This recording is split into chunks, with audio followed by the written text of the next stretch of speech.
today with the Clock Blithfield 5kW Multifuel stove. We're going to have a look at it, see how it burns, see what the controls are like, and I'll give you my opinion on it at the end of the video. Oh, and we have a little bit of fun with a 7-ton digger too, so stay tuned. So this is the Clock Blithfield 5kW stove, part of the Blithfield family of stoves, available with a compact 5kW version, a larger 8kW version, and also a double-sided version. This stove has an 84.3% net efficiency and has one of the lowest particulate emissions of any multi-fuel stove available today, far exceeding the eco-design requirements. It is also DEFRA exempt appliance, meaning it has been authorised to burn wood within smoke control zones. This stove is nominally rated for 5kW, so in many situations additional room ventilation will not be required, but there is an optional external air manifold that attaches to the back of the stove, allowing it to bring all of the combustion air it needs from outside of the room. It is a radiant stove, which means that the distances off the sides and the back are higher than, say, a convection stove, but there is an optional heat shield available to help reduce the distance of combustibles at the back of the stove should you require it. Now, as this is a multi-fuel stove, when you open the door you will see that you have a raised grate that we will burn on, leaving space underneath for an ash pan. To light the fire today, we're going to place 2 larger logs down first, followed by a fire lighter and then some kindling. Now, if this was a colder day, we would normally place the fire lighter on top of the kindling so as to warm the chimney first. Next, you would typically use a match or a gas lighter to ignite the fire lighter and the kindling, but in this instance we're accelerating that with a gas torch. We have a video on our preferred way to light a stove, which we will link below. The Blithfield 5 has a 125mm or 5-inch top flue connection, and as with all stoves, maintenance is an important factor in the longevity of keeping that stove running. None more so than having the chimney swept. Now, if you don't have the space for a sweeping hatch in the pipe directly above the stove, then it's good to know that the stove can be swept from within by removing the baffle plates. If you want to know how to remove and replace all of the fire bricks and the grates, then we'll link to that video in the description below as well. Now, you'll see on the Clock stoves they have dial controls on the bottom, located down here. Now these dials allow you to dial in the heat, and what you're doing is by turning the dials, you're turning a cog on the back of the stove that is opening and closing the air supply into it. Now we have a primary and a secondary air feed going into the stove. Our primary is the control on the right hand side and the secondary is the control on the left hand side. Now, difference between primary and secondary: primary air is air coming up from underneath, so under the actual grate where you're burning, that's your primary air coming up. Your secondary air is being fed in from the back up across the top, so it's preheated, and then that washes down over the glass, and that's called your air wash. When you're burning wood, you would typically have both controls fully open. Fully open is clockwise, so you turn the dials both to the right to get them fully open. And when you're burning wood, that's what you would do to light the stove and burn it. Same with multi-fuel actually. When you're first igniting the stove, have both controls fully open on the right.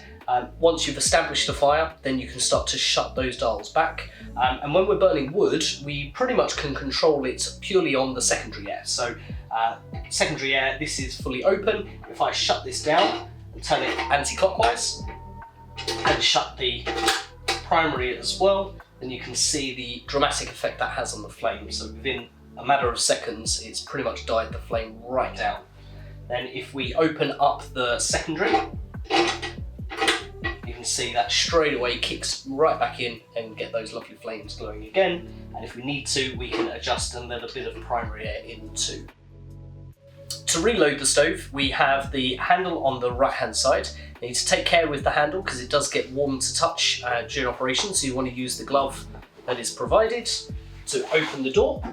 It's always worth cracking the door handle first when you first open it to prevent any spillage coming back into the room. So we'll open that, and then we can take our wood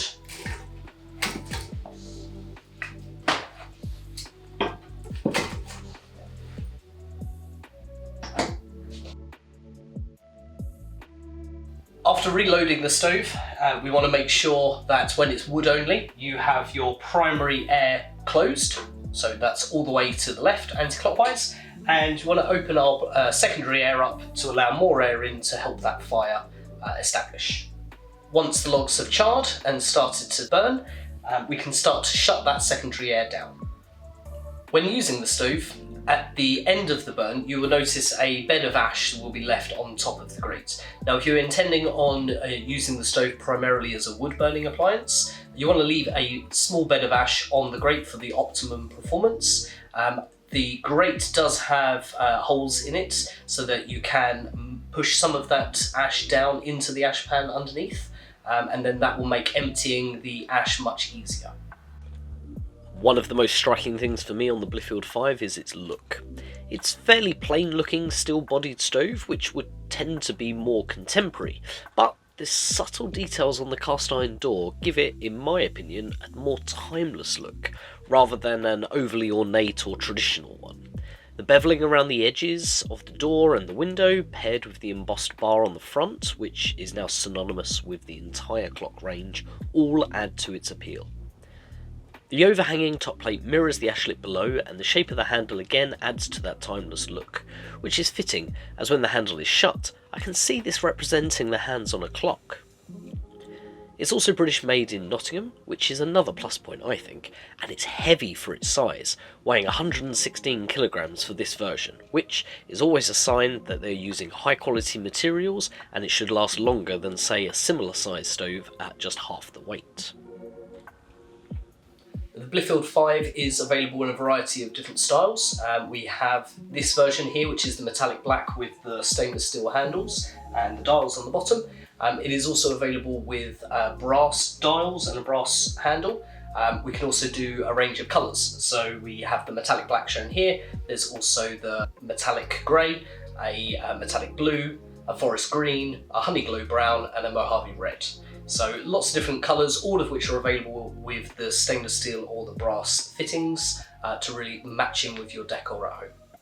There is also a logstore version of the Blithfield 5 available should you have a taller fireplace opening or wish to install the stove outside of the fireplace. So that's a look at the Clock Blithfield 5 Multifuel stove. And, as a treat for making it to the end of the video, we will answer the question that nobody asked. What happens when you press the bucket of a 7-ton digger down on top of a Blithfield stove? Well, as you can see, pretty much nothing. In fact, it lifted itself into the air way before any damage was done to the stove. Now that's got to be worth a like. Working in the fireplace and stove industry, I visit showrooms around the UK, so if there's a stove you would like to know more about and see us feature in a future video, be sure to let us know in the comments below. Likewise, if you have any questions about the Clock Blithfield 5 or any of the stoves we feature on the channel, be sure to drop them in the comments also. If you're new here and found this video useful, consider subscribing to the channel. On the screen now you'll see some more stove spotlights as well as some other useful woodburner insights so that you can get the most from your stove and discover the wide selection of wood burners that are available, from fireplace stoves like this to 360-degree masterpieces and everything in between.